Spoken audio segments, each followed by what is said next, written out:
సాక్షాత్తు రాముల వారిలా వచ్చి కాపాడావయ్యా. నూరేళ్ళు చల్లగా ఉండు. మా బాగా చెప్పారండి.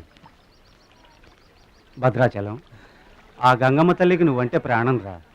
ఆ తల్లి నిన్నెప్పుడు చల్లంగా చూసుకుంటుంది. సరే గాని ఇంతకీ ఆ పడవ ఎందుకు బెసికింది? కాను ఆ గొడుగులాడన్నా. గొడుగులోడా? గొడుగులు వ్యాపారమా అని తేలిగ్గా తీసిపారేకు.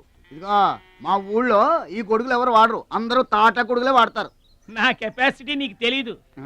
ఊటీలో విసనకర్రలు అమ్మాను, ఆహా. హిమాలయాల్లో ఐస్ క్రీములు కప్పులు కప్పులు అమ్మాను. అబ్బా, టాటా లేడు టాటా, ఆ. ఆయనకి నేను ఇనుము అమ్మాను. ఆహా. అంతెందుకు అడవిలో ఆకులు కూడా అమ్మగలను. అది మన కెపాసిటీ. సుబ్రాయుడు అయ్యా, నేను ఎక్కడికి వెళ్ళేవారు కనిపించలేదు. వెళ్ళానండి. సర్లేగానే ఈ గడ్డి మోపు తీసుకెళ్ళి మా దొడ్లో పడేసేళ్ళు. ఈడెవడండి బాబు? ఇదిగో, అటు చూడబోయా. ఏంటి? ఆ మిసలైన వస్తున్నాడా? వస్తున్నాడు. ఆయనకు ఒక్క గొడుగు అమ్మి నీ కెపాసిటీ చూపించబోయా. ఒక్కటేంటి, నా దగ్గర ఉన్న 16 గొడుగులు అమ్మేస్తా. అక్కర్లేదు, ఒక్కటి అమ్మి చూపించు.